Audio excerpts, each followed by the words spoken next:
all, welcome to VNC channel. Today we are going to explain motion in a plane unit 3 concept exercise problems in this video. So already I have kept in the previous videos, whole concept is to be kept in the previous videos. Just go through this video so that you will get clear cut explanation what I have told you earlier, so you can get connected to me. If you have any doubts, please comment in the comment section so that I can answer to your questions. Okay, so let's move on to the video. Yeah, see the first question that is given in the textbook, multiple choice question. A particle moving with a uniform speed in a circular path maintains. Yes, so four options are given. A particle moving with a uniform speed in circular path maintains a constant velocity, constant acceleration. Third option is constant velocity but varying acceleration, varying velocity and varying acceleration. See, this is a very basic point question. When a particle is moving, okay, when a particle is moving, obviously what happens, it is traveling with a uniform speed, means when the velocity varies, obviously acceleration will also get varied. So the option will be fourth option. What is the option? Fourth option. Okay, yeah. Next, the projection or component of the vector 3i cap plus 4k cap on y-axis. Yeah, so 3i cap plus 4 k cap along y-axis. Here it is asking y-axis. For the y-axis to be answered, you have to you have to know z value. Here there is no z value. I-axis, I cap means here x-axis. K cap means here z-axis. So then what about y-axis? If you want to know about y-axis, there should be what? Z projection. Here the z projection is not there. So the option will be 4. Answer is option 4, which is 0. Okay, so there is no y-axis, right? So z projection is not there. So that means it will be 0. So the option is 4. Okay, next. The angle made by the vector a cap equal to I cap plus j cap with the x-axis is. Yes, what is the angle made? It is given here. A cap equal to I cap plus j cap. Yeah. So what will be the answer? Actually, I told you one formula. What is the formula? Tan theta equal to y by x. Tan theta equal to y by x. So here the y component is j and x component is I. So y component, what is the value here given? 1, and x component is 1. So 1 by 1 is 1. So that means tan theta equal to 1 means, yeah, theta equal to what? Tan inverse of 1. When do you get 1 in terms of tan theta trigonometric ratios? It is nothing but what? 45 degrees. So theta equal to how much? 45 degrees. So then what will be the answer? Option 3. Clear? In this way you have to do. If the values are given, you have to take the values. If it is given 2i plus 3j, so then you will get the 3 by 2. Okay, the option will be, the answer will be what is that? Tan inverse of 2 is 2 by 3, right? So in this way you have to do. Okay, next, fourth question. A body is projected into air from the ground at an angle 90 degrees to the horizontal. On reaching the highest point above the ground, yes, its velocity is 0, acceleration is not 0. Its acceleration is 0, velocity is not 0. Both the velocity and acceleration are not equal to 0. Both the velocity and acceleration are equal to 0. Yeah. So see, here it is informing you that when the body is projected from air to the ground. So if you are taking in this way, okay, along the x and y axis, when the body is projected like this at an angle of 90 degrees. 90 means here it is a 90 degrees. Okay, on reaching its highest point. Okay, on reaching its highest point, what happens? It is asking. So obviously the velocity will be 0 when the at the highest point, and the acceleration is not 0. Why? Because here on reaching here, the acceleration will not be become 0. Here on taking here, the acceleration will be positive. Okay, here the acceleration will be, when it is getting down, the acceleration is negative, but here at the peak stage the acceleration will not be 0, even though velocity is 0. Why? Because acceleration may not be 0. Why? Because I told you earlier, velocity changes, acceleration is also changes. When the velocity is constant, acceleration is also constant. But here, velocity will become constant, but acceleration will not become constant or zero. Why? Because when the body is being raised here, the gravity is constantly acting downwards, right? So when here the body is projected in this way, right? So what happens? There exists some kind of gravity, right? So the gravity is making the body to make in the upward velocity. It is making the body to move in the upward velocity. Okay, so upward velocity means therefore the velocity will become zero. Since the gravity is acting on this body, if there is no gravity, then only you can take the acceleration is zero. But the gravity is taking place, right? So acceleration is making the body to accelerate here again in the downward direction. So that's why the acceleration will not be constant. The option will be 1. Option will be 1. That's all. So this is the fourth answer. Okay, what about the fifth?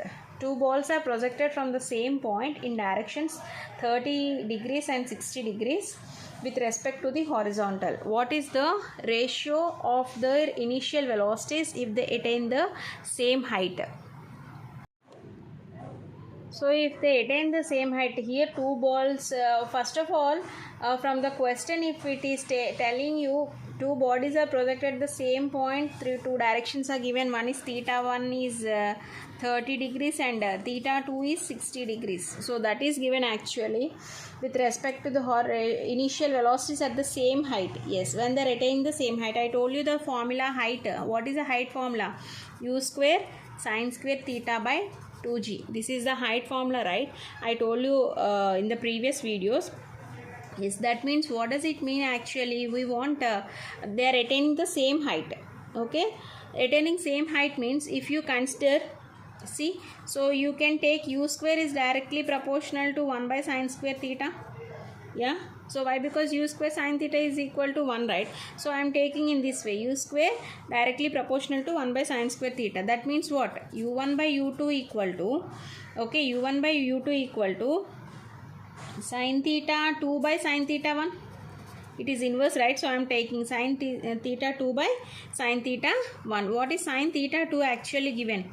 Sine 60. And theta 1 is given sine 30, right? So sine 60 means root 3 by 2 and sine 30 is 1 by 2. Okay, so root 3 by 2, 2 by 1.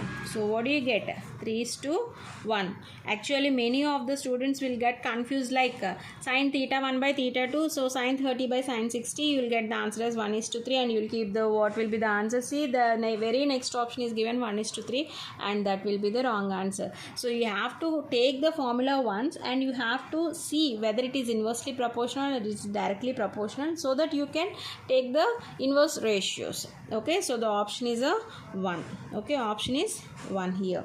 Yes, yeah. Next, sixth question. What is sixth question given? An aeroplane is dropping a bomb while moving horizontally at a constant speed. When air resistance is taken into consideration, then the bomb falls along the side alongside the plane, falls on earth behind the plane, falls on earth ahead of the plane, falls on earth exactly below the plane. Yeah, so see, I think you can answer this question very easily. Why? Because it is simple, very simple. Obviously option 2 will be the answer. Why? Because when the aeroplane is dropping a bomb, so here object is there, here this aeroplane is dropping a bomb like this. So what happens? It will be behind, right? So when you are throwing the ball, two bodies are moving in this way. It is dropping a ball like this. So what will happen? Horizontally. Horizontal means like this. Okay, along this. So obviously it will be behind. It will not go anywhere. The falls on the earth behind the plane. It is the plane here.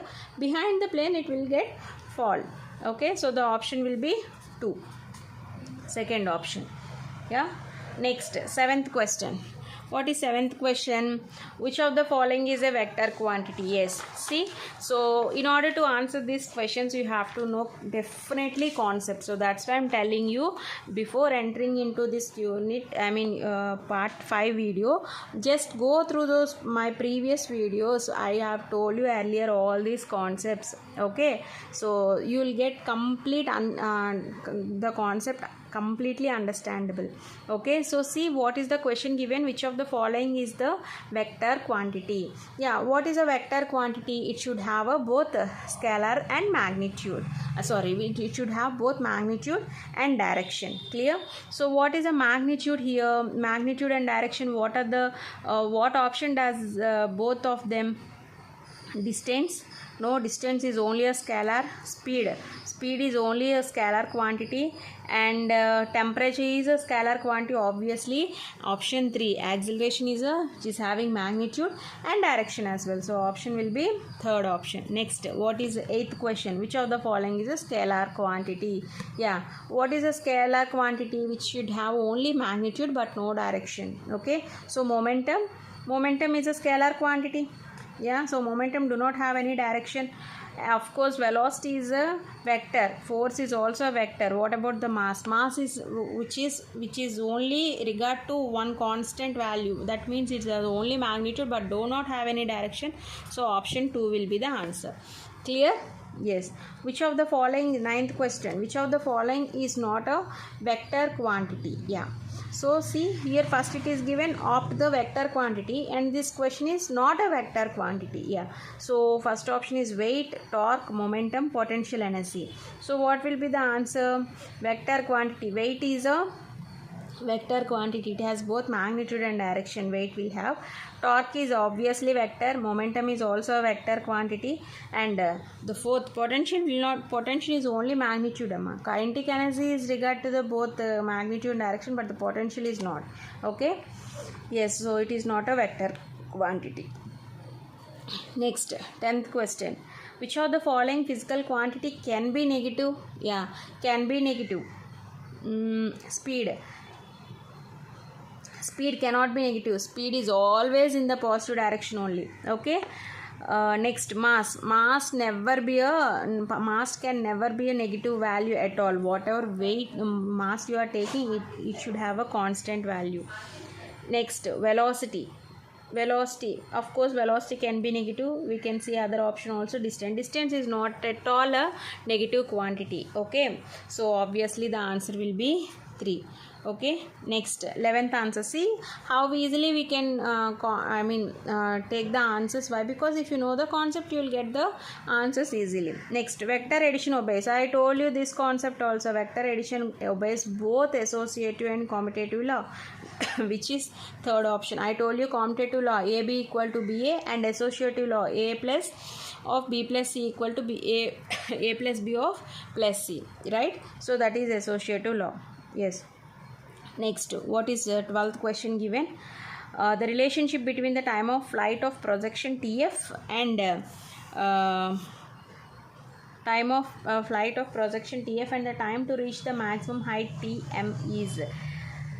Yeah, it is asking time of flight and to reach the maximum height. TM means what actually?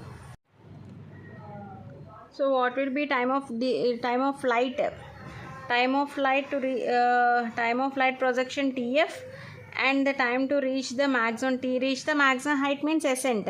So time of ascent, time of flight. So time of flight, I told you, time of flight, ascent plus descent is time of flight, right? So what will be the answer? Into 2. Okay. Next, which of the following is not a projectile motion? A stone is thrown horizontal from the building. Obviously, it is a projectile motion. A bullet fired from the gun at an angle of 45 degrees with respect to ground. Of course, it is also 45 degrees means it is also projecting.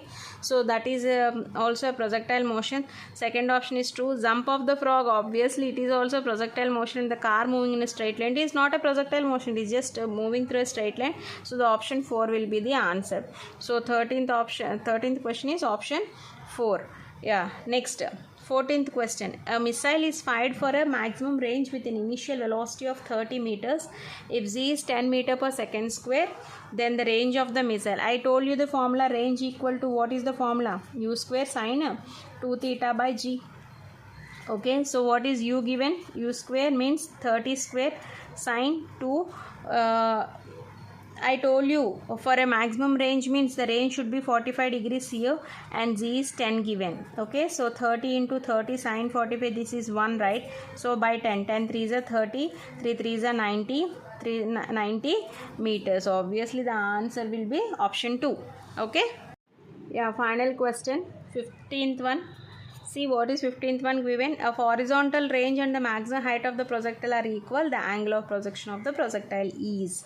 Yes, the horizontal range h max and range is r max. They are asking you as angle, right? So I have told you in the previous video the relationship between them. Okay, so the relation, I told you the relationship between them. Now they are asking about the ratios, angles here, angle of projection. So see, h max formula, what is h max formula? U square sine square theta by 2g, and r max formula u square sine 2 theta by g. Okay, yeah, so is there any cancel? Yeah, so this is, so sine square theta by 2, and sine 2 theta you can write it as 2 sine theta cos theta. Clear?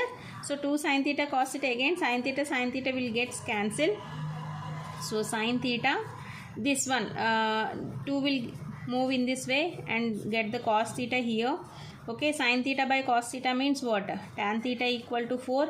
That takes tan theta equal to tan inverse of 4. So this is the answer, which is what? Option 3. Clear? Option 3. So this is the answer. See, when you get the concept, any question that is to be answered very easily. Okay, so these are all the example sums in the textbook that is given. Still, if you have any doubts regarding this concept, just go through the comment section so that I can answer your questions easily. Okay, so this is what all about the equation, unit 3 concept. Yeah, thank you.